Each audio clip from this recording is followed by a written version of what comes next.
Բարև ձեզ, ես Նժդե Փիրումյանն եմ, քիչ անց կպատմեմ շատ հետաքրքիր պատմություն։ Ուրբաթ սեպտեմբերի 26-ին Տիգրան Քեոսայանի ճակատագիրը ընդհատվեց նրա 60-րդ տարում։ 9 ամիս նա գտնվում էր կոմայում և հարազատները գիտեին, որ հրաշք սպասելն անիրատեսական է, բայց այնուամենայնիվ մինչև վերջին պահին հույս ունեին։ Ցավալի լուրը առաջինը հաղորդեց նրա կինը, Մարգարիտա Սիմոնյանը,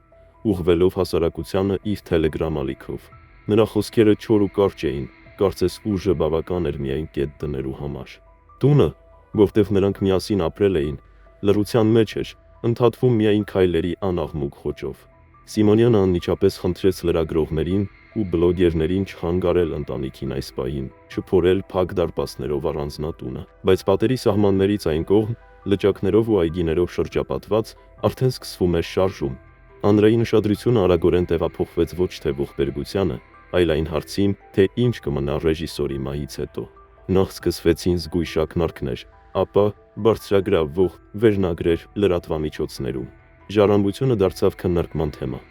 Սոցցանցերում ու Telegram ալիքներում սկսեցին կռահել, թե ում է հասնելու արիստոկրատական լճակի մեջ գտնվող շքեղ առանձնատունը։ Ընտանեկան լռության մեջ ներխուժեց այլոց ձայների հնչյունը, և Քեոսայանի մահը աստիճանաբար վերածվեց որպես վիճաբանության առիթ տունը, որը հիմա դառնում էր նրա երկրային հետքի խորհրդանիշ։ Ավելի վաղ առանձնատան պատմությունը Կնյաժի լճակում սկսվել էր այն տարիներին, երբ Տիգրան Քեոսայանը գտնվում էր իր ստեղծագործական ու հեռուստատեսային գործունեության գագաթնակետում։ Տունը կառուցվել էր որպես կայունության խորհրդանիշ, որպես բերդ, որտեղ ընտանիքը կարող էր պաշտպանվել արտաքին աշխարհի ազդեցությունից։ Նովորիժսկի մայրուղին, Մոսկվայից ընդամենը 24 կիլոմետր հեռավորության վրա, թվում էր միջավայրային հարմարավետության և քաղաքային աղմուկի միջև կոմպրոմիս։ Դարպասները բացվում էին կաշվային տառերով, բացելով ճանապարհ դեպի եռահարկ տունը, որտեղ ամեն ինչ շնչում էր մտածված շքեղությամբ և ընդգծված կարգավիճակով։ Ներքին դիզայնի յուրաքանչյուր մանրամասն կրում էր տիրոջ ճաշակի և ամբիցիաների հետքը։ Իտալական լյուստրաները նրբագեղ գծերով փշշում էին երեկոյան կիսամթությունը։ Անգլիական թղթապատերը պատերին ստեղծում էին հնագույն եվրոպական տան ջերմության զգացում։ Մեկուսատու խոյով աստիճանները կարծես անպայման էին, որ շատ սերունդների կառնեն։ Առաջին հարկում իշխում էր տարածությունը։ Հյուրասենյակը համակցված ճաշասենյակի հետ, մեծ խոհանոց, կաթնագույն երանգներով։ Անտիկվարի կաբինետը, որտեղ պահվում էր ընտանեկան նուրբ սպասքը, նման էր թանգարանային ցուցանմուշի, բայց օգտագործվում էր իրական նպատակով, երբ մի քանի սերունդ հավաքվում էին մեկ սեղանի շուրջ։ Այս տան կյանքը խիտ լեցուն էր մարդկանցով։ Տիգրանն ու Մարգարիտան միասին ապրում էին, և նրանց տանիքի տակ ապրում էին նաև 3 երեխաները։ Երեխաները մեծանում էին խոյով աստիճանների, կաշվե կահույքի և կրակի հոտով, չհասկանալով, որ նրանց մանկությունը անցնում է ինտերիերներում, որոնց մասին շատերը միայն կարող էին երազել։ Բայց տունը երբեք միայն նրանցն էր։ Այս պատերի մեջ ապրում էին նաև կանանց ծնողները, Սիմոնյանի քույրը իր ամուսնով ու երեխաներով, և նույնիսկ հեռավոր ազգականներ, որոնց համար միշտ գտնվել էր անկյուն։ Այլ թևում ապրում էին տնային օգնականները և պարապմունքների ուսուցիչները, առանց որոնց դժվար էր կառավարել մեծ տնտեսությունը։ Արդյունքում առանձնատունը նմանվում էր փոքրիկ աշխարհի, որտեղ միաձուլվում էին բազմաթիվ ընտանիքների սովորությունները, բնավորությունները և ամբիցիաները։ Երկրորդ հարկում տեղակայված էին ննջասենյակները և երեխաների սենյակները։ Երեխաների սենյակը, ձևավորված մեղմ կիտրոնավուն երանգներով, կարծես ջերմությամբ կղզի էր, մնացած շքեղության մեջ։ Նյութական փայտից կահույքը, խաղալիքները, գրքերը, նոր փայտի հոտը ստեղծում էին հանգստության զգացում, բայց և այստեղ, այն խաղաղության պատրանքի տակ, զգացվում էր լարվածություն։ Մի տանը շատ մարդկանց հետապնդող կյանքը անխուսափելիորեն բախվում էր անձնական կարծիքների ու բնավորությունների։ Երեկոյան, երբ յուրաքանչյուր դուռ փակվում էր, օդում մնում էին ոչ միայն երեխաների ծիծաղի ձայներ, այլև թաքնված դժգոհություններ ու հանգիստ վիճաբանություններ, որոնք հազվադեպ դուրս էին գալիս արտաքին աշխարհ։ Երկու ընդարձակ զգեստապահարաններ, գրասենյակ, լոգարաններ, հյուրասենյակային տարածքներ։ Հանգստի սենյակ բիլիարդային սեղանով, ամեն ինչ ստեղծվում էր հարմարավետության համար, բայց հաճախ դառնում էր վիճաբանության առիթ։ Ով ունի իրավունք օգտվելու հյուրասենյակից, երբ միաժամանակ հյուրեր կան։ Ով պետք է խաղա բիլիարդասենյակում, երբ երեկոյան հավաքվում են տղամարդիկ։ Դաժե այգին և խաղահրապարակը դառնում էին շահերի բախման վայր։ Մի մարդիկ ուզում էին լռություն, մյուսները երեխաների աղմկոտ խաղեր, բայց հենց այստեղն էր, իր շքեղությամբ, ընտանիքի կյանքի սիրտը։ Այստեղ նշվում էին ծննդյան օրեր, տոնակատարություններ, հիվանդություններ եւ ճգնաժամեր, ուրախանում էին երեխաների հաջողություններով։ Տունը չէր պարզապես խորհուրդ, այլ դաշտ, որտեղ զարգանում էին Քեոսայանի եւ Սիմոնյանի ընտանիքի բոլոր դրամաները եւ ուրախությունները։ Հիմնական սալիկից մինչև այգու ծառերը, ամեն ինչ հիշում էր վիճաբանություններն ու հաշտությունները։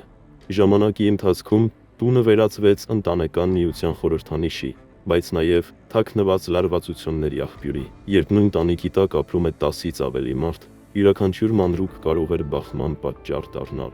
Բայց երբ Տիգրանը կենդանի էր, նա մնաց կենտրոն, որի շուրջը խարսխվում էր այս աշխարհը։ Նրա կերպարը, հեղինակությունը եւ անունը տվեցին կյանքի իմաստ տունին։ Այստեղ էր թաքնված գաղտնի դրաման։ Նրա բացակայությամբ առանձնատան պատերը կարող էին դադարել միավորող ուժ լինել, վերածվելով պայքարի դաշտի, տարածքի, հիշողության եւ ժառանգության իրավունքի համար։ Երբ առաջին զգացմունքները լրատվամիջոցներ լցվեցին, հասարակության ուշադրությունը, կարծես հրամանով, կենտրոնացավ ժառանգության հարցի վրա։ Մեդիայում ու սոցցանցերում քննարկում էին ոչ թե ռեժիսորի ստեղծագործությունը, այլ այն, ինչ կմնա նրա հարազատներին։ Ֆոկուսը արագ տեղափոխվեց առանձնատունը, կնյաժի լճակում, շքեղ տունը, որը շատերի գիտակցության մեջ դարձել էր նրա կյանքից դուրս գոյության գլխավոր խորհրդանիշ։ Լրագրողները նկարագրում էին ինտերիերը մանրակրկիտ, կարծես խոսքը գնում էր թանգարանի կամ արքայական պալատի մասին։ Լյուստրաներ, խոյով աստիճաններ, անգլիական թղթապատեր, անտիկվարի կաբինետ։ Այժմ դա քննարկվում էր ապագա բաժանման համատեքստում։ Հասարակության մեջ առաջանում էին կռահումներ։ Տունը հավանաբար կանցնի Մարգարիտային ու երեխաներին, բայց այնտեղ ապրում էին նաև այլ ազգականներ։ Ծնողները, Սիմոնյանի քույրը ամուսնով ու երեխաներով, որոնք տարիներ շարունակ տունը համարել էին իրենց, ամեն մեկը կարիք ուներ իր դերն ու հարմարավետությունը զգալ։ Մարգարիտայի համար առանձնատունը ոչ միայն ֆիզիկական արժեք էր, այլ նաև պաշտպանված տարածք,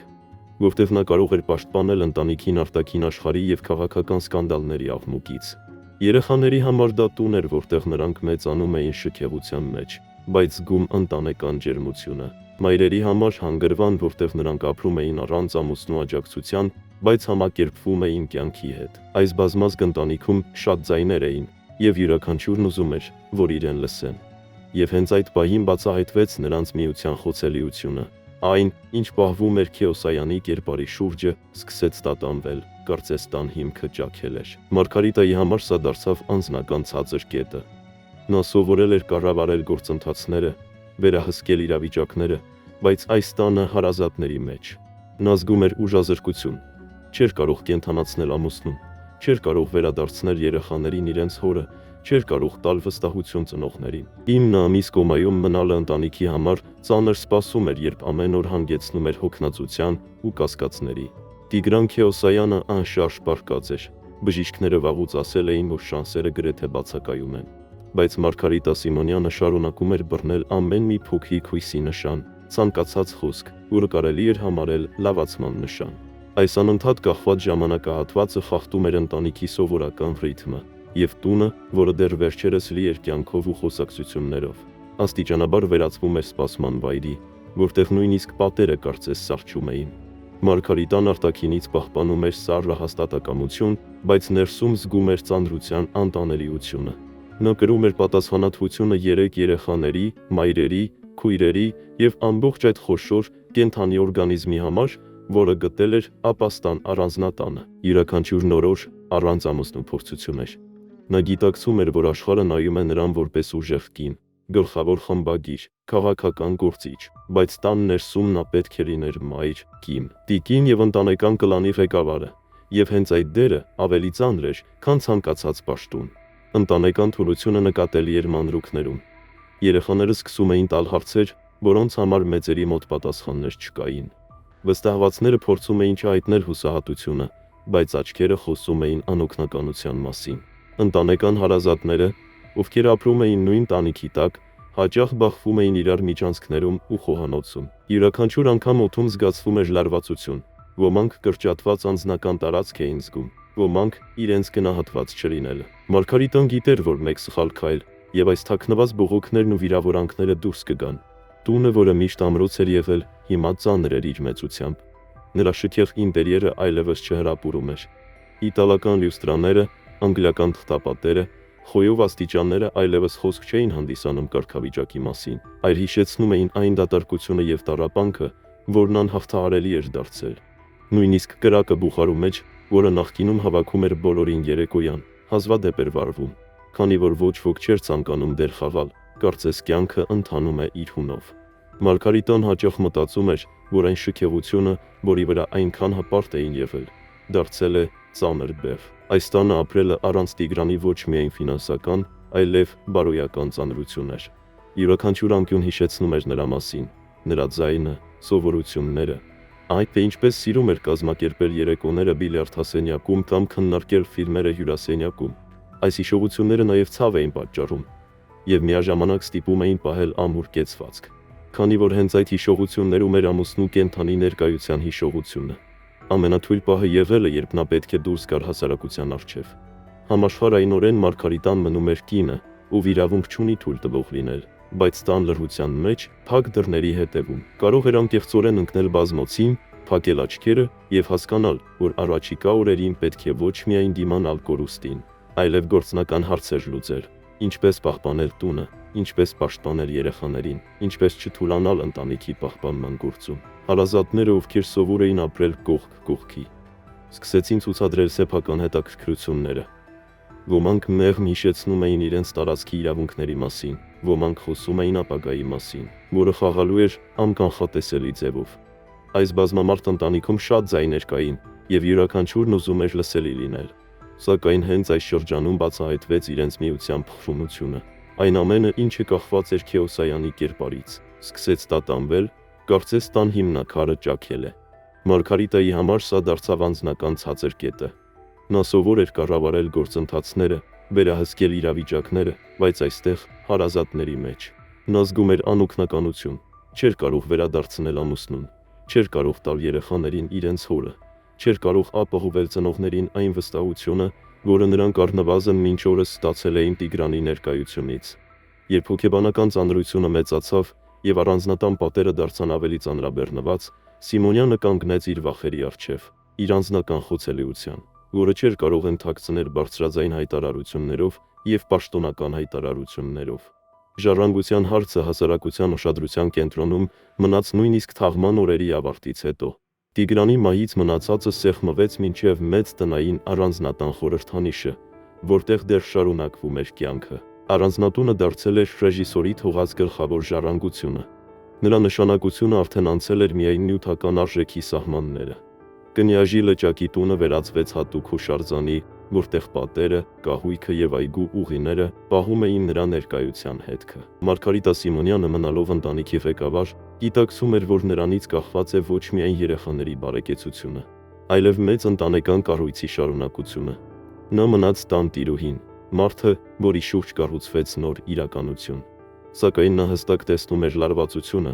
որը միշտ արտահայտված չէր բառերով, բայց զգացվում էր յուրաքանչյուր հայացքում եւ խոսակցության մեջ։ Հարազատները, ովքեր սովոր էին ապրել այդ տանը, այլևս չէին կարող պատկերացնել կյանքը առանց այդ պատերի, եւ յուրաքանչյուր ներքինորեն զգում էր ժառանգության սեփական փոքր կտորին իրավունքը, ոչ թե օրենքով, այլ սովորությամբ, տարիներով բնակվելուց հետո։ Տունը ապրում էր իր կյանքով։ Երեկոյան երեխաների ծիծաղը դեռ լսվում էր, կանայք հավաքվում էին խոհանոցում, քննարկելով գործերը եւ նորությունները։ Այգում ճոճանակները զնգում էին, բայց այդ առօրյա աղմուկի վրա կար հիշողության ծանր շերտը։ Ամեն անկյուն հիշեցնում էր տիրոջը։ Բուխարու մոտ նստած դատարկաթոռը, որը հիմա դատարկ էր, բիլիարդային սեղանը, ուր հազվադեպ էին գնում, գրասենյակը, որտեղ ընկած էին փաստաթղթեր եւ գրքեր, որոնց ոչ ոք չէր համարձակվում շոշափել։ Տունը կարծես դարձավ Տիգրանի ու նրա անտեսանելի ներկայության պահապան, որը զգացվում էր նույնիսկ ավելի ուժեղ, քան կենդանության ընթացքում։ Հասարակությունը շարունակում էր քննարկել ժառանգության հարցը, հոդվածները։ Հրապարակումները կենտրոնանում էին ոչ թե ֆիլմերի կամ հեռուստատեսային նախագծերի վրա, այլ տան ու ինտերիերի չափերի, շքեղության, խոյով աստիճանների վրա։ Մարդիկ վիճում էին. արդյոք ճիշտ է, որ ամեն ինչ հասնի Սիմոնյանին ու երեխաներին, թե պետք է մյուս ազգականները նույնպես ինչ-որ բաժին ստանան։ Բայց այս վիճաբանությունների հետևում թաքնված էր ավելի խոր ճշմարտություն։ Ռեժիսորի մահը բացահայտեց ընտանեկան կառույցների փխրունությունը։ Ցույց տվեց, որ հարստությունը եւ շքեղությունը չեն կարող փակել ճեղքերը, որոնք առաջանում են ցանկացած մեծ ընտանիքում։ Երեխաների համար տունը մնաց առաջին հերթին մանկության հիշողություն։ Նրանք շարունակեցին վազել նույն աստիճաններով, նստել նույն սեղաններին, դիտել նույն հեռուստացույցը, չհասկանալով, որ պատերը, որոնց մեջ նրանք մեծանում էին, արդեն դարձել էին պատմության մաս։ Մայրերի համար տունը մնաց ապաստան, որտեղ նրանք, չնայած տղամարդու բացակայությանը, գտնում էին հանգստություն։ Սիմոնյանի քույրը եւ նրա ընտանիքը շարունակում էին համարել տունը իրենց, չնայած իրավականորեն այն պատկանում էր ուրիշներին։ Մարգարիտա Սիմոնյանը, մնալով այս բարդ կառույցի կենտրոնում, գիտակցում էր, որ տունը նրա ուժն ու նույն ժամանակ դրա բեռն է։ Այն ամրացնում էր նրա իշխանությունը եւ թույլ էր տալիս պահել ընտանիքը, բայց միշտ հիշեցնում էր, որ ցանկացած անկյունում կարող է առաջանալ վիճաբանություն, որ թաքնված դժգոհությունը երբևէ կարող է դուրս գալ։ Այնուամենայնիվ նա գիտեր, որ տունը պետք է պահպանել։ Այն դարձել էր ամուսնու հիշողության նյութական մարմնավորումը, ընտանիքի խորհրդանիշը, եւ դրա կորուստը կազդեր ոչ միայն ընտանեկան կարգի խախտման վրա, այլև Քեոսայանի մնացորդի վերջնական անհետացման վրա։ Այսպիսով, կնյաժի լճակի առանձնատունը դարձավ Քեոսայանի ու Սիմոնյանի ընտանիքի համար միաժամանակ օրհնություն ու փորձություն, ժառանգություն, որը հնարավոր չէր միայն դրամերով կամ քառակուսիներով գնահատել։ Այն պարունակում էր հիշողություն այն մարդու մասին, որի անունը եւ ճակատագիրը հավերժ մտել էին այս պատերի մեջ։ Եվ որքան ավելի երկար ընտանիքը ապրում էր այստեղ, այնքան ավելի հասկացող էր, տունը չի թողնում, այն պահում է, բայց պահանջում է զոհեր։ Այն հիշեցնում էր Տիգրանի մասին, նրա ուժի, ամբիցիաների, տաղանդի ու թույլ կողմերի մասին։ Եվ հենց այդ տանը շարունակում էր հնչել նրա ճակատագրի արձագանքը, այն հնչյունը, որը չէր կարող ճնշվել ժամանակով կամ առօրյա աղմուկով։ Ժամանակն անցավ, Տիգրանի մահից հետո կյանքը տան մեջ ձգվեց նման ծանր լռության, որտեղ յուրաքանչյուր օր հիշեցնում էր, որ կյանքը երբեք նախկինը չի լինի։ Կնյաժի լճակի տունը, դեռ մնալով արքայական կղզի այգիների ու լճակների մեջ, իր լռությունը այլ էր։ Պատերի մեջ հնչող փխրունությունը պատասխան էր սրտերում։ Տունը տարբեր մարդիկ տարբեր կերպ էին ապրում։ Եվ հենց այս տարբեր ընկալումների մեջ աստիճանաբար բացվեցին նոր լարվածության գծեր, որոնք նախկինում աչքի չէին ընկել։ Երեխաների համար տունը դարձավ ոչ այնքան ամրոց, որքան կենդանի հիշեցում կորուստի մասին։ Յուրաքանչյուր սենյակ պահպանում էր հիշողություններ։ Բիլիարդասենյակում նրանք լսել էին, թե ինչպես է հայրը վիճում ընկերների հետ, խոհանոցում, երկար նախաճաշերի ժամանակ, այգում միասին խաղացել էին, կերակրել թռչուններին։ Այժմ այդ անկյունները լռում էին, բայց երեխաները դեռ ձգտում էին այնտեղ, կարծես հույս ունեին գտնել նրա ներկայության մնացորդները։ Նրանք մեծանում էին առանց տղամարդու ձեռքի, որը կարող էր օրինակ ցույց տալ, եւ հենց այստեղ էր թաքնված նրանց խաղաղ, անտեսանելի ողբերգությունը։ Մայրերը, ամուսինների ծնողները, որոնք ապրել էին տանը, զգում էին ծերությունը ավելի ուժգին։ Տիգրանի մահը դարձավ ճեղք։ Նա ոչ միայն աղջկա կամ որդու ամուսինն էր, այլև այն անձը, որի ներկայությունը ապահովություն էր հաղորդում։ Այժմ նրանք ապրում էին տանիքի տակ, որը նախկինում կապվում էր ուժի ու կյանքի հետ, բայց ամեն երեկո սեղանի շուրջ նստելով տեսնում էին դատարկ տեղը, որը աստիճանաբար վերածվում էր ոչ չափելի վերքի։ Սիմոնյանի քույրը եւ նրա ընտանիքը, որոնք սովոր էին զգալ իրենց այս մեծ տարածքի մաս, այժմ անմիջապես հայտնվեցին հատուկ կարգավիճակում։ Նրանք ապրում էին այստեղ, բայց ներքինորեն հասկանում էին, որ իրավականորեն տունը նրանցը չէ, եւ չնայած բարձրաձայն չէին խոսում իրենց իրավունքների ու ժառանգության մասին, մթնոլորտը արդեն ցավալի դարձնում էր այդ հարցը։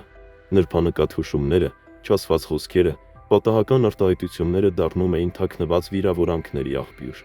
Երկար տարիներ մի խոհանոց ու այգի բաժանած մարդիկ այժմ զգում էին անհետաքրքրական պատ իրենց միջև։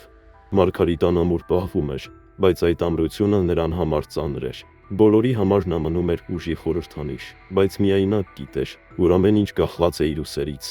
Նա հասկանում էր, որ տունը կենտրոնն է նրանց կյանքի ոչ միայն որպես ֆիզիկական տարածք, այլ նաև որպես հիշողության խորհրդանիշ։ Եվ հենց այս խորհրդանիշում թաքնված էր նրա գլխավոր պայքարը։ Պայքար այն բանի համար, որ ընտանիքը չպիտի ցրվի։ Նա հաճախ մնում էր միայն Տիգրանի գրասենյակում, որտեղ դեռ հովանավորվում էին նրա գրքերը ու փաստաթղթերը, եւ նայում պատուհանից զգալով, որ հենց այստեղ, այս պատերի մեջ որոշվում է նրանց ապագան։ Հասարակությունը դեռ չէր թողել ժառանգության թեման։ Լրագրողները կրկին ու կրկին վերադառնում էին հարցին, եւ յուրաքանչյուր նոր նյութ կարծես յուղ էր լցնում կրակի վրա։ Հասարակության համար առանձնատունը դարձավ հարստության ու շքեղության խորհրդանիշ, բայց ընտանիքի համար այն մնաց ցավի տուն, որտեղ հիշողությունը միախառնվում էր ներկայության հետ։ Եվ որքան երկար էին շարունակվում այդ քննարկումները, Այնքան ավելի զգացվում էր, որ ընտանիքը ապրում է ոչ միայն իր կյանքով, այլև մշտական արտաքին աչքերի հետևանքով։ Ժամանակի ընթացքում առանձնատունը սկսեց խաղալ կրկնակի դեր։ Մեկ կողմից այն մնաց տուն, որտեղ դեռ լսվում էին ձայներ, որտեղ շարունակվում էր կյանքը։ Երեխաները սովորում էին, մեծահասակները զբաղվում էին իրենց գործերով, այգին ծաղկում էր, կրակը բուխարու մեջ վառվում էր ձմռանը։ Մյուս կողմից այն դառնում էր ծանր հիշեցում այն մասին, որ ընտանիքում հաստատվել է մեկ մարդու բացակայության ստվերը, որը այլևս невозможно լրացնել։ Տունը պահում էր հիշողությունը, բայց եւ լարվածությունը, որը հնարավոր չէր լուծել ոչ խոսքերով, ոչ ժամանակով։ Այսպիսով, Քեոսայանի ժառանգությունը դարձավ ոչ միայն գույքի հարց, դա բեռ էր,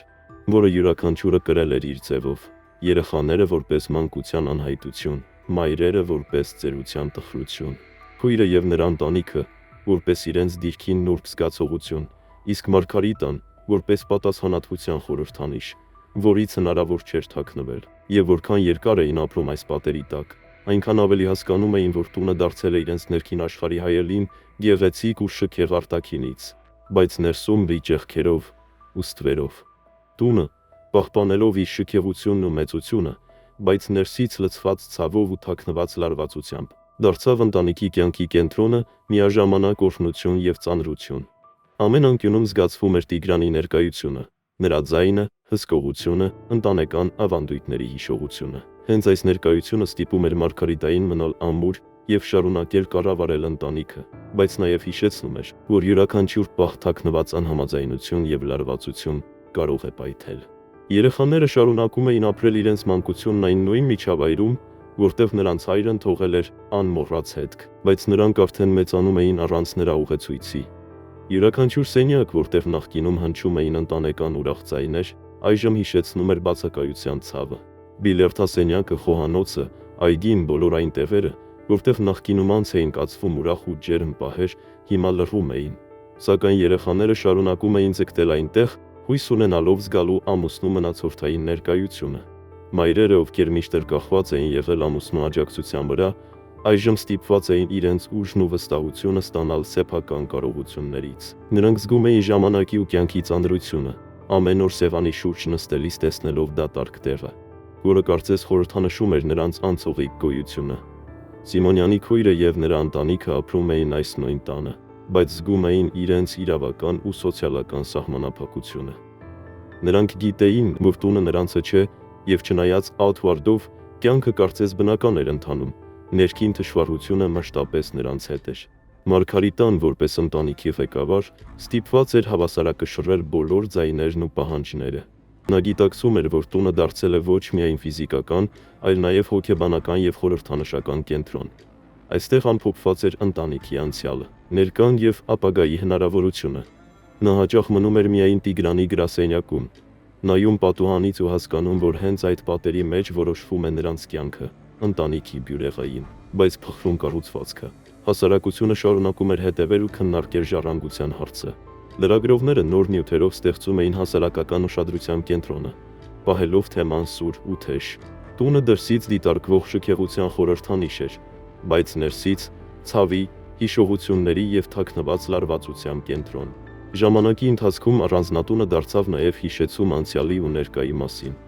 Այն շարունակեց ապրել կյանքի ձայներով, երեխաների ծիծաղով, կանանց զրույցներով խոհանոցում, աշնանային ու գարնանային այգու աշխուժությամբ, ձմռան բուխարու կրակով, բայց այս ամենի վրա կախված էր հիշողության ծանր շերտը։ Ամեն անկյունը հիշեցնում էր Տիգրանին, նրա ներկայության, ուժի, մտքի եւ բարության մասին։ Այն դարերով պահպանելու եւ տունը որպես ժառանգություն պահելու ճակատագիրը ծանրաբեռնում էր յուրաքանչյուրին։ Երեխաները զգում էին մանկության ավարտի։ Բացակայությունը, մայրերը, տարիքային եւ հոգեբանական դժվարությունները, քույրը եւ նրա ընտանիքը, իրենց դիրքի անվստահությունը։ Իսկ Մարգարիտան ամբողջ պատասխանատվությունը, որը չես կարող թաքցնել եւ որի բեռը պահում էր միայն իր ուսերին։ Այնպես կնյաժի լճակի առանձնատունը դարձավ կյանքի կենտրոն, հիշողության պահապան եւ ընտանիքի լարվածության կենտրոն։ Այն գեղեցիկ ու շքեղ էր դրսից, բայց ներսից լիճակերով ու ստվերով, թաքցնելով այն ամենը, ինչը չէր կարող բացահայտվել հասարակության համար, բայց շարունակեց ազդել ընտանիքի յուրաքանչյուր անդամի վրա։ Այսպես կնյաժի լճակի առանձնատունը մնաց ոչ միայն շքեղ տուն, այլև ընտանիքի հիշողության, սիրո ու կորուստի խորհրդանիշ։ Այն պահում էր անցյալի ակնարկները, հիշեցնում էր ընտանիքի անդամների համար կարևոր պահերը, ուրախությունները եւ թախիծը։ Յուրաքանչյուր անկյուն, յուրաքանչյուր սենյակ, նույնիսկ այգու ամենափոքր ծալք շարունակում էր հիշեցնել Տիգրանին, նրա ձայնին, նրա ներկայությանը, որը երբեք այլևս չէր վերադառնա, բայց հոգիներում եւ այս պատերի մեջ մշտապես զգացվում էր։ Տունը դարձավ հուշարձան, կենթանի արձագանք նրա կյանքի, ուժի, ամբիցիաների, թուլությունների եւ ընտանեկան սիրո մասին։ Այն պահանջեց զոհողություններ, պաշարեց հուզական ծանրություն, բայց միևնույն ժամանակ մնաց ընտանիքի ամրությունը, կենտրոնը, որի շուրջ նոր իրականությունը պետք է կառուցվեր։ Մարգարիտա Սիմոնյանն ու երեխաները, հարազատները եւ նույնիսկ նրանք, ովքեր նախկինում հեռվից հետևել էին տանը ընթացող կյանքին, այժմ ստիպված էին ընդունել այն իրականությունը, որ տունը դառնում է ընտանիքի հոգեբանական կենտրոն, պահապան եւ շարունակություն Տիգրանի հիշողության։ Այդ յուրահատուկ բնակելի տարածքը, շքեղ ու մեծ, դարձավ ոչ միայն ժառանգություն, այլև հոգևոր ժառանգություն։ Այն հուշեց ընտանիքին, որ ուժը եւ հիշողությունը չեն կարող չափվել միայն նյութական արժեքով։ Դրանք ապրում են, շնչում եւ շարունակվում են նույն պատերի մեջ, որտեղ մի ժամանակ հնչում էին տաղանդավոր մարդու ոգին եւ ընտանիքի սերը։ Այսպիսով, առանձնատունը մնաց կենթանի վկայություն Տիգրան Քեոսայանի կյանքի, ընտանեկան կերտվածքի, անցյալի ուրախությունների եւ ցավերի մասին։ Այն դարձավ նրանց հիշողության, ընտանիքի շարունակության ու ընտանեկան միասնության խորհրդանիշը, որտեղ կյանքը շարունակվում է իր բնական անհունով, բայց միշտ զգացվում է մեկ մարդու անմոռաց ներկայությունը, որը թանկ ու անփոխարինելի էր նրանց համար։